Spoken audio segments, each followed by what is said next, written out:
Oh, call me Sparky the way I got zero hoes. Hey everybody, what's up? Welcome back to the Game Sketch. Today, and only today, we are here to do, that's right, a Dragon Ball Sparking Zero discussion video. If I'm gonna take this more seriously, cover more Dragon Ball stuff, I want to do it in the Game Sketch way. And let's start with a big old discussion video about what we know and don't know about Sparking Zero. And of course, if you'd like to see more content, make sure to subscribe to your boy and support the content. Thank you very much. And of course, let's begin this, guys, with Dragon Ball Sparking Zero. Well, we've got 3 months left till the release of the game. We are now July. We are right there, which is unbelievable. And it's crazy just how much we got just this month alone. We got the release date trailer, the collector's editions. We got a bunch of character reveals. I got to play the game. There's more demos going on around the world. A bunch of content creators have got to see it. We just got the trailer of Sword versus Fist. It feels like they are obviously in the marketing ramp up moment of the game, as you know, we're entering the finale months, where they gotta reveal 60 characters left, because that's right, we have gone over 100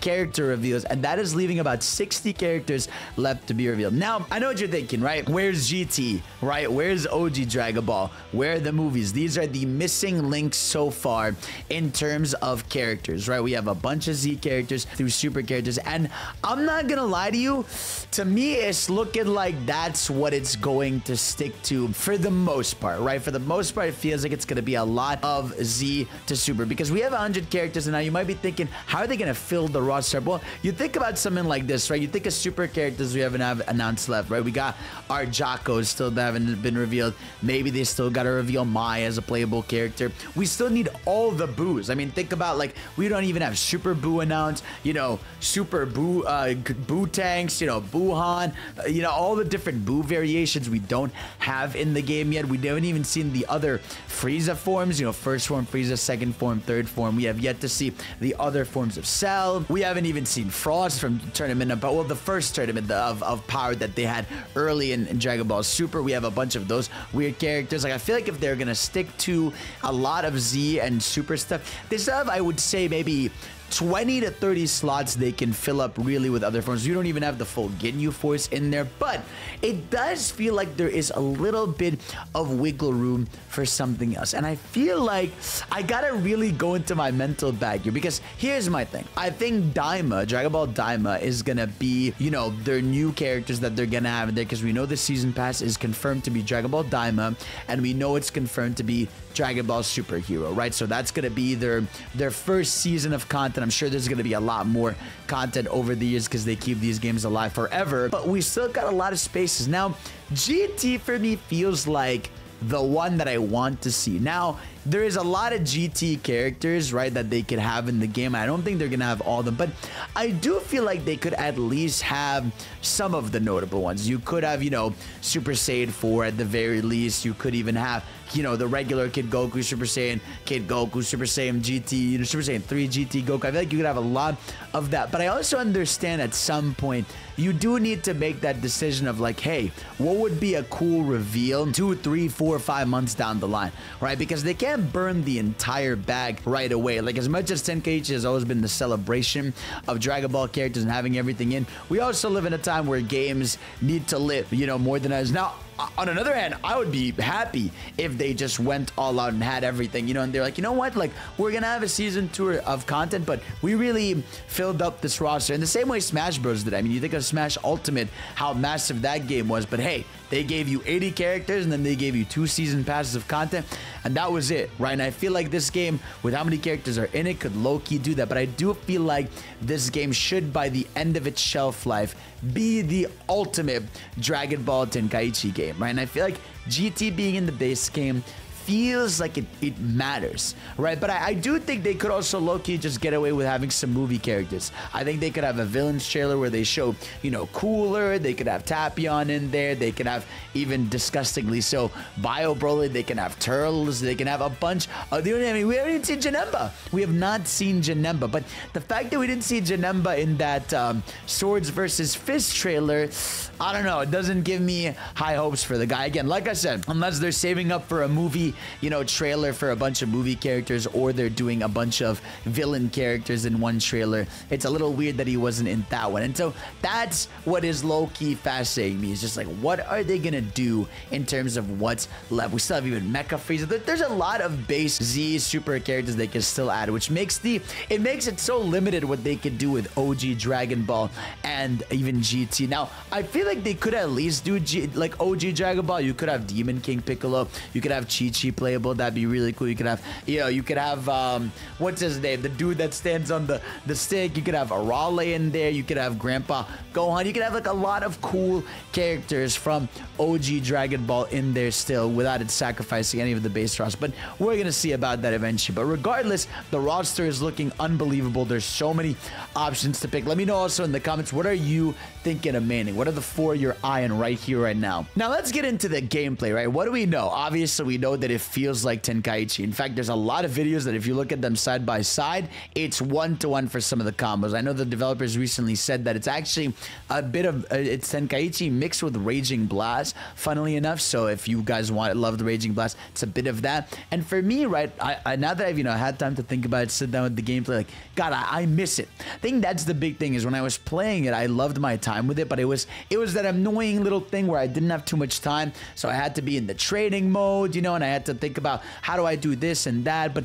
watching some of the gameplay now that people have had more time with it at different events or different stuff, like seeing more gameplay, how fast-paced it can be when 2 players know what they're doing. It's so different. We know there's beam clashes in the game. We know there's even grab clashes with the 2 characters grabbing each other and doing that kind of combo. We know there's, like, you know, the multi-hit attacks where you're both hitting each other at the same time. We know there's those events. And obviously, we know that every character has their ultimate attacks when they go into the sparking mode where they charge up like crazy. Like, every character looks like they're going to have so much stuff. I mean, look at all the crazy ultimates we've seen. Let me know also which one's your favorite, because for me, like, I love the Super Saiyan 2 Goku one. I really adore the, you know, Vegeta sacrifice one. I love Broly's. I love Super Trunks's. That one is like one of my favorites in the game. Like, they have had so many incredible super showcases. There's one where Goku does, you know, the spirit bomb, and then he charges up to blue, and it's just, it's so cool, bro. I can't wait to execute all those ultimates. Like, I just want to see all of them so badly. But I do know, on another hand, there's a lot of people that are complaining a bit about, you know, some of the polish of the game, right? Like, you look at the shot of, you know, Goku UI Omen that was like coming up to the screen, and he wasn't doing the exact same like Psycho Punch, or some of the zoom ins aren't the best, or some of the, you know, the moves don't move over. But like, this is something I have to say, and I've been thinking about, right? Of course, I want this game to be polished and be ready and be everything. But at the same time, there's a bit of that realism where, like, look, guys, it's a game with 160 plus characters, right? At the end of the day, this is a game where certain characters have rigs, and they're trying to move with those rigs, and they're trying to do cool camera angles with them, and the smear frames look amazing, the zoom-ins look amazing, but it is also not realistic for every character to have that crazy bit of polish that, you know, a fighter's characters would have. Because again, Fighters is a game that launched with, like, what, it was 24 characters or something. Like, that is so much more work and detail you can put into a singular character. Like, if this game had maybe 50 characters, you would low-key some of that world-shattering, you know, gameplay. But the fact that they're even doing as many cool things as they can with the raw staff is actually unbelievable. I mean, even a character I hate, like Rib Brienne, we saw in the latest trailer, like, her animations look sick with, like, the fire eyes and the giant fists. You know, you're seeing characters that don't even matter too much getting some crazy cool ultimates. And I think at the end of the day, that's all that really matters. If the ultimates look cool, right, I think they can get away with some of the animations not being the craziest thing, or the polish on characters' faces not looking the best, because for the most part, the style is really good. And when it comes to the gameplay, the game is fun. Like, when I was playing it, the game was really good. I did feel, like I said, that the punches are a little more weighty, but that's kind of always how those games have been. If you go low-key back, it's not like Kakarot. I feel like Kakarot has been, like, brain rotted a bit. People, including myself, were like, you would attack it, it would do like 50 punches at once into a move, like, no, this is still a game where it's player by player fighting each other, so it can't just be that one dude is being wailed on right away like crazy. You know, it's got to be like, you attack, you attack, you attack, I teleport behind you, get a 3-hit combo on you, you teleport, we follow up our moves, etc., etc. And we've seen how much you can go crazy with it. It's been very limited because, like I said, so far people have only gotten to fight CPUs, but they did a demonstration recently where they were playing online, and that shit looked good, bro. Like the online looked like it was working well, but it looked like they were having a good back and forth. I think that's when the gameplay is going to shine. When the game is out, I promise you, someone's gonna post a video being like, this is Dragon Ball, right? And it's gonna be two players that know what they're doing, teleporting back and forth, doing the beam clashes, destroying everything. And I feel like that's really when the game is going to shine, because right now we're seeing very early game combos and attacks. People are just showcasing specials at events and stuff. So when we get full real gameplay from people going crazy with it, it's gonna be insane. But for the most part, I'm so happy. Now let's talk about modes, right? What do we know? What do we not know, right? In terms of modes, the two that they're marketing really massively is obviously the story, the what if story mode. You've all heard about it, which, like I said in my initial impressions, I am not the biggest fan of. Now, the reason I'm not the biggest fan of it is because it is working off the framework of the scenario builder that's in the game, right? Think of it almost like Mario Maker. You know, Mario Maker, because it's a game that's using certain tools in it, that some of the moments and animations can be insane. That's low-key how the story is in this game, right? Because the story mode is going to be using a lot of moments where characters are just kind of talking. You have a lot of moments where, you know, characters are just standing still and talking in place, or some of the animations in the story are like limited because they're tethered to voice lines they've been given and all that stuff, right? And if anything, I've grown less excited for the main story mode, and I've grown more excited for the scenario builder, right? Because the scenario builder is the big thing that, you know, fans and people are going to be able to post online. It's going to be massive. It's going to be massively hype for me to play through, and it's going to be massive for the creative people, because you know with Dragon Ball, people are going to be creative and they're going to be cathartic. You know, there was like apparently a what if scenario that someone made where Beerus, apparently, like, you have to do a certain amount of damage to him within a timer, otherwise you die right away, you know. Or there's going to be ones where, you know, you fight all the gods together, or you fight, maybe you could then choose your scenarios. I don't know, maybe I want to recreate the moment where Sapovich cooks Videl, but hey, I'm gonna make it 5 Videls versus 1 Sapovich, and we'll see if that's funny on the back end right there. But that what if scenario builder is going to really be, I think, the essence of the game and what keeps it alive for a long time, especially for content creators. I know a lot of people are going to be making it, but what I really wondered though is what is going to be the progression of the game. I low-key wonder that, because obviously the game is going to have character unlocks. I don't think you get everything just right away when you open the game like a lot of fighting games, because if you look at the pre-order bonus, the pre-order bonus is early unlocks for Gogeta and Broly, right? Which tells me that if that's an early unlock, that those characters are locked in the beginning. And so I wonder how much they're going to lean into that sort of Tenkaichi feel or thing, or like, is it going to be a shop in-game where you can buy them using like Zenny in-game currency? Is it going to be you unlock them for playing the story? I don't know. I don't know which one you guys would prefer, but I don't know. I feel like in some way, yeah, I would like them to be unlockable through the story, just because I want that old school feel where, like, you know what? I'm going to play the story. I'm going to unlock the characters. It's going to be a big moment when I get them in my roster. Like, that's going to be low-key fire for real. But I also wouldn't mind if there was just an in-game shop where you bought the characters that you like based on what you were going to play in there, you know, because I don't really, you know, care to unlock certain characters in the game, but even though I would like to have every single one of them, that's the big question, is how you're going to unlock these characters. They have yet to answer that. But we also, like I said, we had that scenario builder. The what if story mode is looking, you know, all right. I do hope they go crazy with some of the scenarios. I mean, from the examples we're getting Super Saiyan Goku right away. The early Vegeta Goku arc, that's going to be really fire. So whatever they do later on is crazy, especially because we have yet to ever have seen Dragon Ball Super content in a mainline Dragon Ball game. So it's going to be really nice to go through that. We've had pieces of them. Obviously, we've had them in Xenoverse. We've had them in games like, you know, Kakarot in some DLC form, but that was more the movies. But it's different to experience the story of Super in like a main game way. We also know recently, because of the PlayStation blog, that there is a training mode, and the training mode looks pretty extensive, right? It looks like it's going to be you, Gohan versus Piccolo, and then you can execute different combos. It looks like there's a combo list of moves you can use, and that's going to be really cool because then it doesn't have to kick you out of the combo thing every time you do it.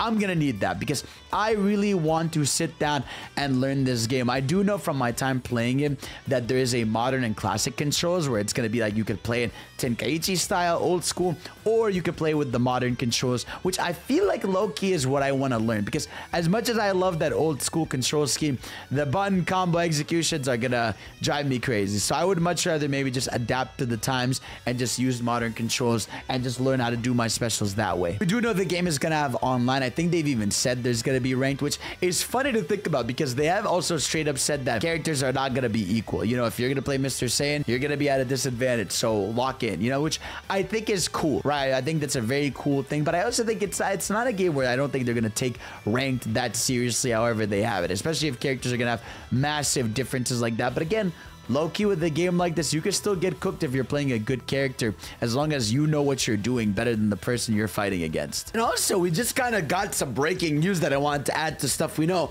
We now know the game is going to have customization like the old Budokais, but even more extensive. First of all, Goku in the Fortnite locker. We love to see it. But yeah, you'll be able to customize every character in the game to make them fit with your taste and style. You can change the character's outfits based on your unlocked costumes, so unlockable costumes. Know that this changes only cosmetic. It does not have an impact on the stats, but can sometimes change the move set when equipped, which is awesome. Accessories are back, which is extremely dope. You can choose to equip specific characters with their anime accessories to reproduce their famous moves, which is awesome. That means maybe you could have like UI Goku doing the Dragon Fist. You can have, I don't know, Beast Gohan doing the Father Son Kamehameha. I don't know, that you can have some crazy combinations, which to me is sick. There's types, which this defines the character's additional statistics, abilities based on the character type you selected, and ability items, which is like the old capsules back in the day, ups the speed, strength, HP, or partially change the look of their Halo scooter aura, which if you could change their aura, that's awesome,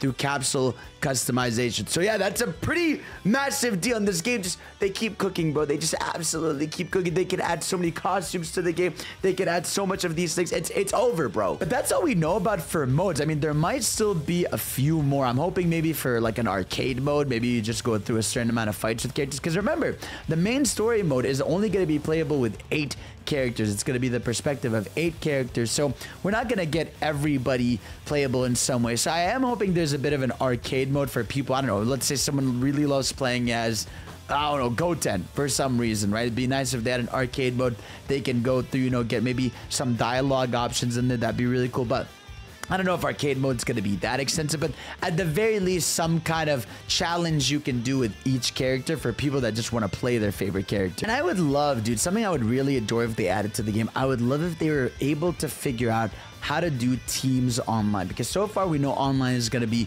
1v1, but it really would be cool if we could make it so that, I don't know, I could go online with 3 of my friends versus 3 of someone else's friends, and it could be, you know, I'm Goku. If I die or I swap out, I go someone else, you know, they get to play as Goten, or someone else gets to play as Vegeta or Android 17. Like, I would love it maybe down the line they invested in something like that, because that would be so much fun. Like, that would be so much fun, not only like as a content creator, but it would just be fun as, you know, a fan, just be able to play with your friends, with how many people are in Discord calls nowadays, just sharing with their homies. Like, it'd be so fun if you could do this, because I know Parsec people are gonna do it anyway, right? Where you die, your friend takes the controller, controls it, and all that. And obviously the point is for you to fight your friends on the opposite team, but it would be low-key fire if you could do 2v2s with a homie. So I do hope they figure that out, or they implement that at least in the future. And like I said, playable character wise, we already know Daima content is coming to the game. We know Dragon Ball Super Hero as a movie is coming to the game, which tells me that I think they're gonna keep movies as their own DLC packs. Another thing I wanted to talk about that I really hope they fix from my playtime, the character select screen. We've seen the character select screen online a bit. Not my favorite thing. I don't like how everything is sort of stock 3D models standing there. I would love if, you know, they made it so that like each character had an art piece, or even a shot, I guess, in the game that looked good, and you tapped it and it showed all their forms in a row. Because low-key seeing like 6 Gokus lined up next to each other, then 6 Vegetas, then 6 other Gokus, not necessarily the best for scrolling or visibility. So I am hoping that you're able to, you know, be able to pick characters like that. But, you know, besides that, they're cooking, man. I mean, you could do team battles. You have the single player. You have the online. You have the flashy moves, which look so cool. I mean, that for me is it, man. I just want to do all my cool specials. I want to do all my beam classes. I want to do all my finishers with the gang and everything. And again, we have so many characters revealed, but we still got so many slots to go, bro. And that's what's so exciting to me. And guys, let me know what you are most excited for in the game, what character to play and everything. And if you want more discussion videos like this, thank you all for watching. You're the best. And of course, I'll see you all next time. Peace out.